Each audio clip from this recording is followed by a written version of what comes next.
Di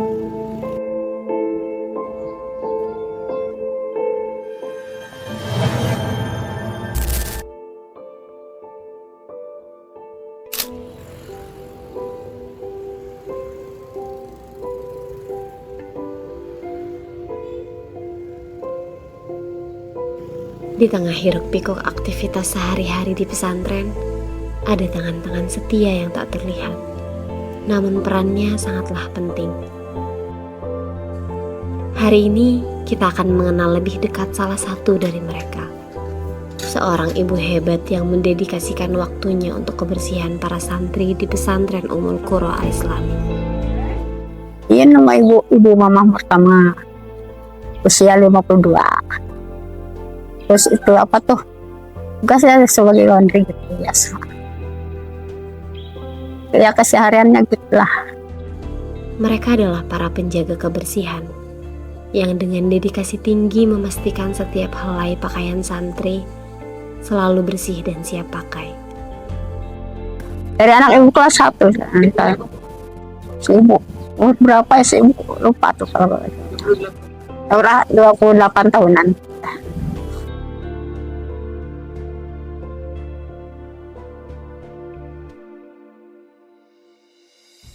Dari balik putaran mesin cuci, dari tumpukan pakaian yang dilipat, tersimpan kisah dedikasi dan keikhlasan.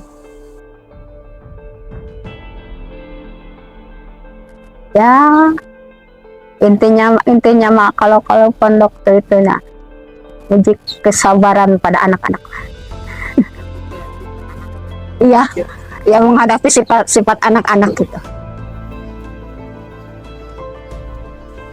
Ibu Mamah adalah salah satu pahlawan tanpa tanda jasa di pesantren ini.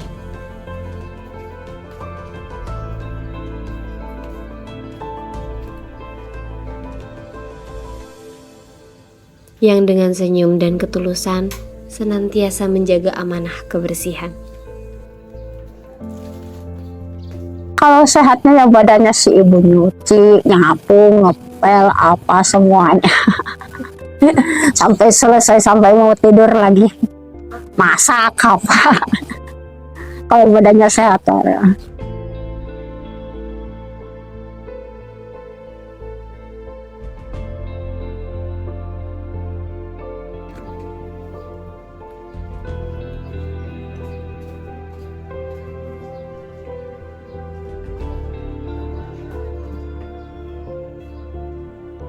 Ke mana sih?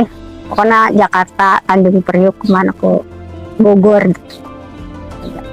Kalau netepnya dari anak kelas 1 tuh, anak kelas 1 baru di pondok. Oh, iya, sebelumnya keliling.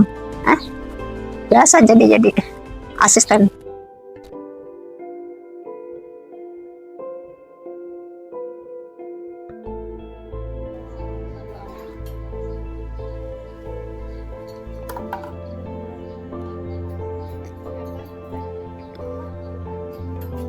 Ya kalau senangnya kalau senangnya sih semuanya dirasain senang. Alhamdulillah aja syukuri. Kalau itu mah kalau apa nguji nggak seneng nggak, kadang seneng kadang enggak ya, yang diambil ya senangnya aja.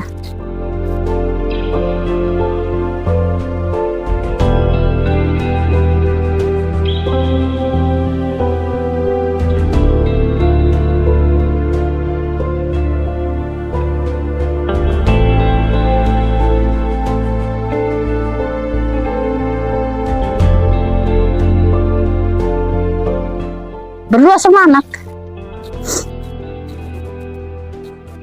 Yang bujang. Itu udah satu.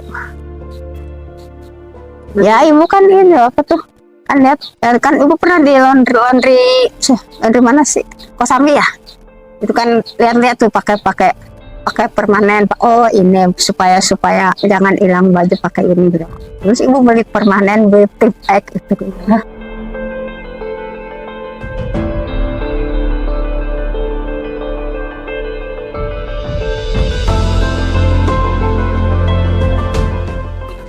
Pernah dulu kalau waktu anak kecil bikin apa, bikin combro, bikin apa, bikin gorengan gitu kan.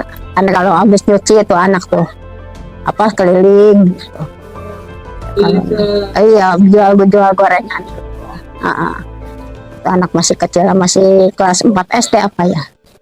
Iya, udah bantu-bantu, alhamdulillah dikit-dikit itu, alhamdulillah udah ada pemasukan. Mau apapun syukuri aja lah gitu, ke menjalani kehidupan.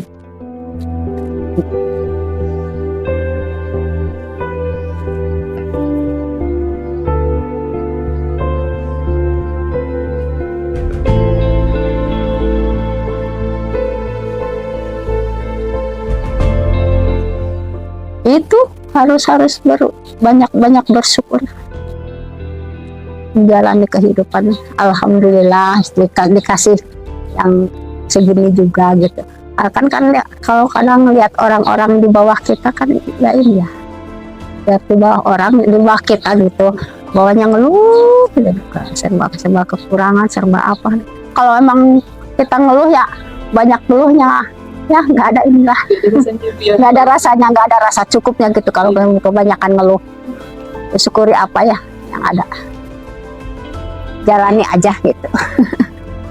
Ya kan anak ibu pernah di pondok, tapi kan nggak ini, cuma 1 tahun kalau nggak salah. Pondok Bukro, ya. Dia nggak betah terus pindah ke Mapaja. Ya kita kan suka dipelajari sama anak gitu. Ya syukuri aja lah yang ada gitu. Hidup kita segini ya segini. Iya, alhamdulillah dia pakai. Nggak dilanjut lagi, nggak mau.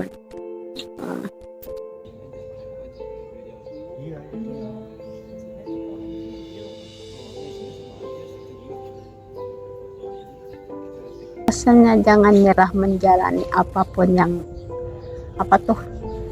menjalani kehidupan apapun itu bentuknya gitu. Syukuri aja.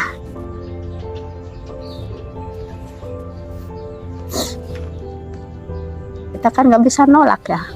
Iya, kita nggak bisa nolak, nggak bisa apa gitu. Kita itu mah hanya dikasih ke Allah segitu ya gitu. Mari kita hargai setiap peran, sekecil apapun itu.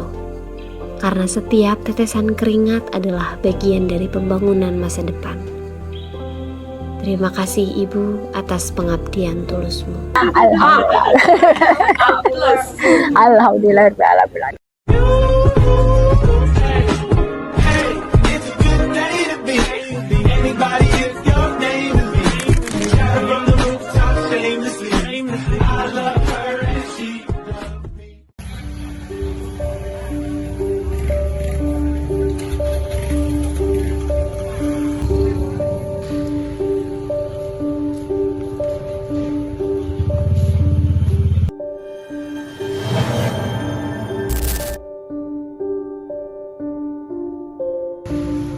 Di tengah hiruk pikuk jalanan kabupaten yang tak pernah benar-benar tidur, terselip kisah perjuangan tanpa batas, kisah tentang lelaki tua, sepeda, dan siomay, tentang cinta, tanggung jawab, dan 9 harapan yang terus dikayuh dari pagi hingga senja. Assalamualaikum warahmatullahi wabarakatuh. Nama lengkap saya ada M. Toha Baharudin. Lahir Subang, cuma sekarang udah tinggal domisili di Bogor kan. Usia berarti udah 62 tahun sampai dengan hari ini. Cuman jualan di sini mulai dari tahun 92 sampai dengan 2025. Namanya Toha Baharudin, usianya 62 tahun. Setiap hari, sejak matahari baru muncul di ufuk timur, ia telah berada di jalan, mengayuh sepeda tuanya yang telah menemaninya selama lebih dari 30 tahun. Di atas sepeda itu, beliau titipkan harapan untuk 9 anak yang dicintainya. Berarti udah 33 tahun ya. Dari 92 sampai 2025 berarti udah 33 tahun. Ya faktor kebutuhan lah, tuntutan ya anak istri lah istilahnya gitu. tak langsung menjadi penjual siomay, Bapak Toha sempat mencoba peruntungan dengan berjualan gorengan. Tapi waktu membuktikan bukan di minyak panas nasibnya berpihak, melainkan di kukusan siomay sederhana. Ya dulu kan pernah jualan singkong goreng, tahu goreng, jualan kapuk kasur. Ya, cuman kan istilahnya ada perbandingan langsung jualan ini yang mana kira-kira yang istilahnya enaklah di badan, istilahnya arti buat mencukupi anak istri. Ya paling lama ini. Dulu mah pernah di Gelanggang Jakarta Utara jualan singkong goreng, tahu goreng, pala-pala yang gitu kan. Dengan latar belakang pendidikan yang hanya sampai sekolah dasar, Bapak Toha tak punya banyak pilihan di atas kertas, tapi semangatnya jauh melebihi ijazah. Itulah yang menuntunnya hingga hari ini. Ya karena latar belakang pendidikannya, aset dasarnya SD. Kalau misalkan mau kerja di perusahaan kan pengen gulung tikar, misalkan suruh nge-manage perusahaan ini, ya gulung tikar kan. Basicnya SD. Ada satu prinsip hidup yang tak pernah beliau tinggalkan, yaitu pantang pulang sebelum habis. Bukan karena terpaksa, tapi karena ia percaya rezeki harus dijemput sampai akhir. Tak kenal panas, hujan, ataupun lelah, ia tetap tersenyum saat pembeli datang. Sampai selesai kan motonya pantang pulang sebelum habis. Kalau pemadam kan pantang pulang sebelum padam. Tahu apa pantang pulang sebelum habis mah? Ditungguin aja, itu motonya. Itu mah udah otomatisasi lah, suka duka mah. Kalau sukanya dagang lagi rame ya mungkin suka, kalau dukanya dagang lagi rehe, namanya juga usaha kan istilahnya fluktuasi kan, istilah ekonomi mah fluktuasi, kadang ya naik kadang turun gitu kan. Hujan aja ada berhentinya, masa mau ini terus.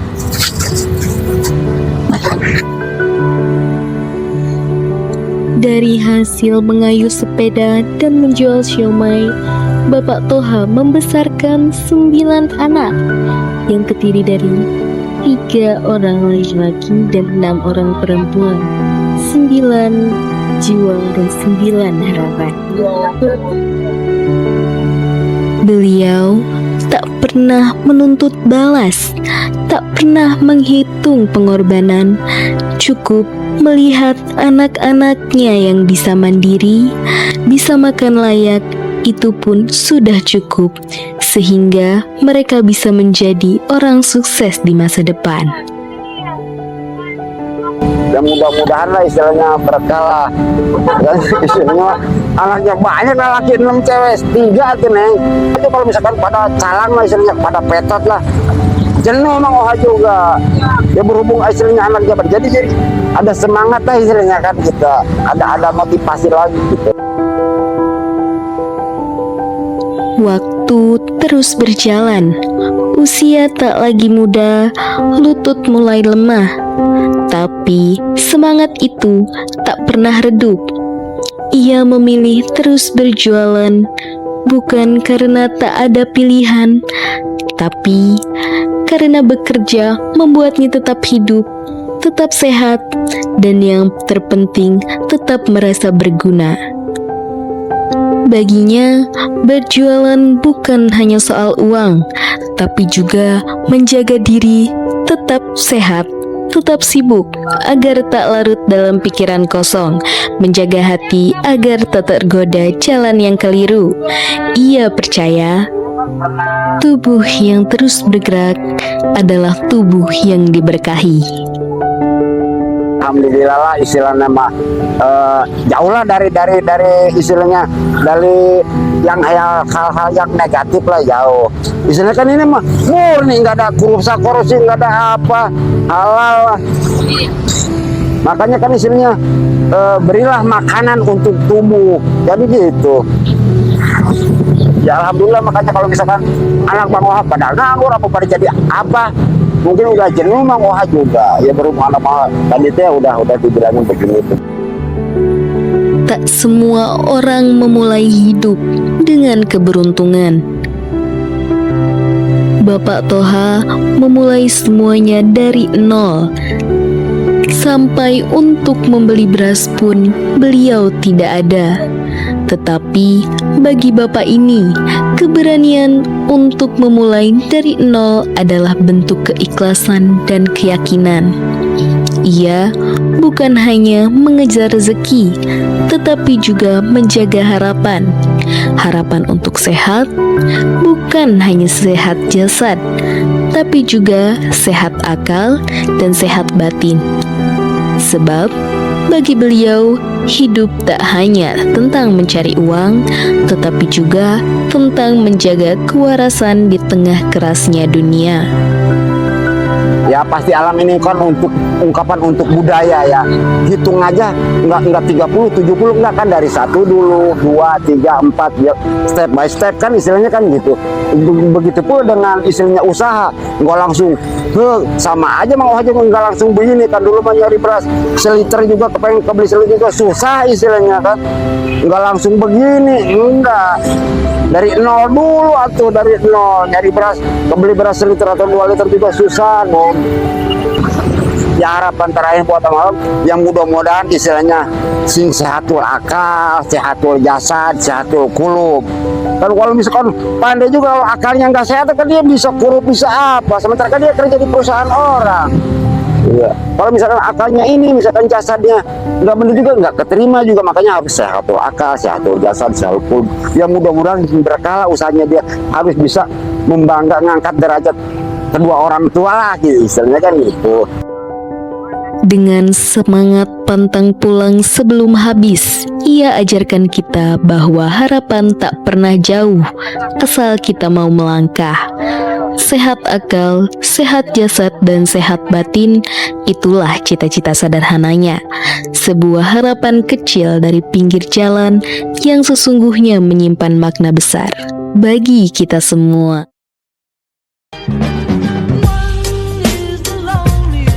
Berapa menit emang?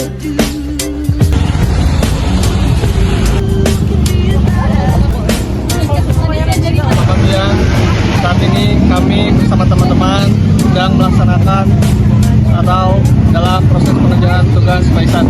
Terima kasih Paisan.